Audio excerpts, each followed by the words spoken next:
అన్నారు.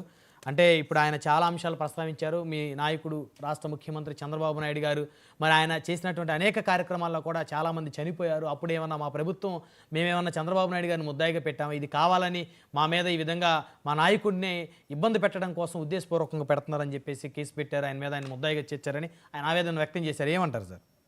ఇప్పుడు బ్రహ్మనాయుడు గారు ఒక మాట ఏంటంటే, ఈయన అంబటి రాంబాబు గారు చాలా తెలివిగా విషయాన్ని మొత్తం సైడ్ ట్రాక్ చేసేటట్టుగా మాట్లాడుతున్నారు. ఇది ఒకసారి మనం క్లియర్ గా ఆయన రెండు విషయాలు బ్రహ్మాండంగా ఒప్పుకున్నారు. ఏంటంటే అది ఆయన కారు కింద పడి అతను చనిపోవడం, అది జరగడం, ఇదంతా కూడా వాస్తవం అనేది కూడా చెప్తున్నారు ఆయన. ఇలా జరుగుతూ ఉంటే ఇది చాలా సహజం, దీనికి ఎంత చేయాల్సిన పని ఉందా అన్న విధంలో మాట్లాడుతున్నారు. ఒక్క మాట ఏంటంటే, యాక్సిడెంట్లు అనేవి సహజంగా జరుగుతుంటే అది అందరం యాక్సెప్ట్ చేయాల్సిన విషయమే.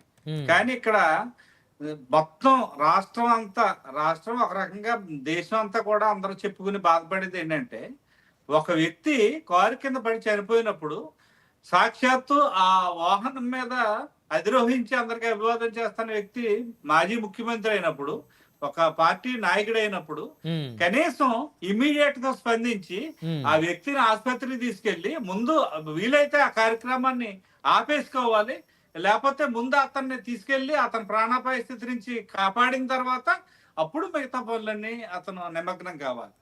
ఇది గ్రోస్ నెగ్లిజెన్స్ అండి. అది అతను ఖచ్చితంగా శిక్షార్హుడని నేను చెప్తాను. ఎందుకంటే ఒక వ్యక్తి ప్రాణాపాయ స్థితిలో తన కారు కింద పడి ఇదైపోయినప్పుడు, నిజంగా ఒక్కొక్క పిల్ల కారు కింద పడిపోతే ఆగి దిగి అవసరమైతే దాని పక్కకి తీసుకెళ్లి కాస్త నీళ్లు చల్లి గుండెలలో మసాజ్ చేసి దాన్ని ఏమన్నా అటు ఇటు కదిపి బతికించే ప్రయత్నం చేస్తాం. ఒక 60 సంవత్సరాలు ఒక దళితుడు, పైగా ఆళ్ళ పార్టీ కార్యకర్త, వైసీపీ కార్యకర్త, ఆ వ్యక్తి కింద పడి కొట్టుకుంటుంటే అందరూ కేకలేస్తే కనీసం పట్టించుకోకుండా తుప్పల్లోకి ఆ మనిషిని బతుకున్నవాడిని పక్కలోకి ఇడ్చేసి వెళ్ళిపోవడం అంటే ఎంతకంటే అమానవీయ పరిస్థితి ఇంకొకటి ఉండదు బ్రహ్మనాయుడు గారు.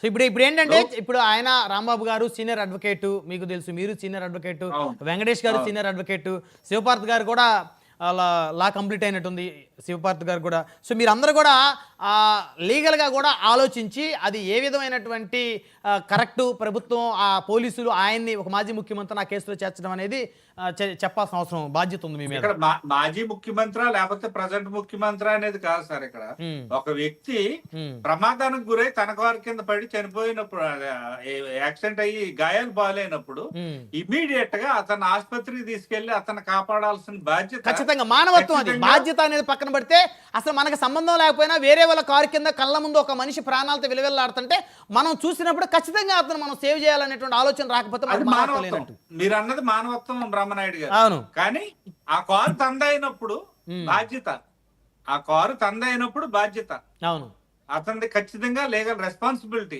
కోర్టు కూడా ఈ కేసుల్లో శిక్ష వేసేటప్పుడు ఒకటే ఆలోచిస్తుందండి, 304A ఐపీసీ అంటాం. ఈ 304A ఐపీసీలో శిక్ష వేసేటప్పుడు కోర్టు ఏం ఆలోచిస్తుంది అంటే, ఇమీడియట్ గా యాక్సిడెంట్ జరిగిన తర్వాత ఇతను ఏం చేశాడు, అతను కాపాడే ప్రయత్నం ఏమైనా చేశాడా, ఆసుపత్రికి తీసుకెళ్లాడా, ఫస్ట్ ఎయిడ్ చేశాడా, ఇవన్నీ కూడా కోర్టు పరిశీలించదని శిక్ష వేసే ముందు. అంటే ఇప్పుడు మీరు చెప్పే లెక్క ప్రకారం అయితే జగన్మోహన్ రెడ్డి గారిని కూడా ఈ కేసులో ఆయనకి అరెస్ట్ చేస్తారు, ఆయనకి శిక్ష పడుతుంది. అయితే అంబటి రాంబాబు గారు చెప్పినట్టు మన్సీరియా లేదనేది చెప్తున్నాడు ఆయన. This is all amounts to mens rea. Mens rea అంటే నేరం చేయాలనే దురుద్దేశపూర్వకంగా చేయడం. అతను చనిపోతాడు. అసలు 304A సెక్షన్ యొక్క అర్థం కూడా ఏంటంటే sir, rash and negligent act thereby causing death to any person. ఇప్పుడు ర్యాష్ గా చాలా ఇదిగా వాహనాన్ని నడిపి లేదా ఏదన్నా ఒక చర్యకి పాల్పడి అది ఒక ప్రాణానికి తీసే పరిస్థితి వచ్చినప్పుడు 304A కింద 2 సంవత్సరాల శిక్ష అన్నారు. ఇప్పుడు ఆగస్టు 30వ తారీఖు వాయిదేసిన సుప్రీంకోర్టులో అది చర్చ నడుస్తుందండి. సుప్రీంకోర్టులో చర్చ నడుస్తుంది. అటార్నీ జనరల్ కూడా అడిగారు ఏంటి పరిస్థితి అని. ఎందుకంటే 2 సంవత్సరాల శిక్ష ఉందండి. 304A పనిష్మెంట్ పెడితే 2 సంవత్సరాలు పడుతుంది. ఈ 2 సంవత్సరాల పనిష్మెంట్ సరిపోదు, దీన్ని పెంచాలి కదా.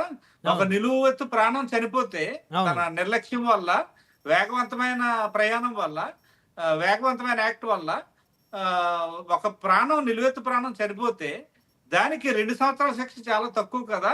దీన్ని ఖచ్చితంగా మనం పార్లమెంట్ దీన్ని పునరాలోచించి సరైన దీని మీద అమెండ్మెంట్ తీసుకురావాలనే ఉద్దేశంతోటి సుప్రీంకోర్టు దీని మీద ప్రశ్నల వర్షం కురిపించి దాని మీద చర్చ డిబేట్ లేవదీస్తుంది. Right right. అయితే పరిస్థితి కోర్టులో చర్చ జరుగుతుంది. 30వ తారీఖు ఆగస్టు 30వ తారీఖు వాయిదా ఉంది అది. ఓకే. నా ఉద్దేశం ఖచ్చితంగా ఇది అయితే ఇప్పుడు జగన్ గారిని ఈ కేసులో అరెస్ట్ చేస్తారా? ఈ కేసులో అరెస్ట్ చేస్తారా? ఒక విషయం చెప్పండి సార్.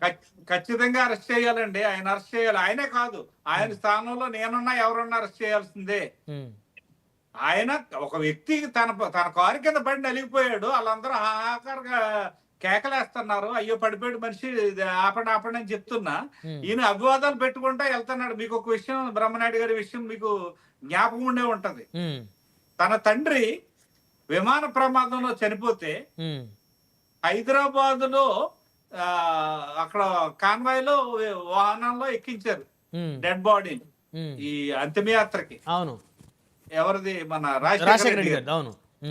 అక్కడ మొదలుపెట్టి జగన్ గారు ఇలా దండం పెట్టి మళ్ళీ ఎక్కడ ఇడుపులపాయ ఆయన అంత్యక్రియలు జరిగిన చోటకి వెళ్లే వరకు కూడా ఇలా పెట్టిన చెయ్యి కిందకి దింపలేదు.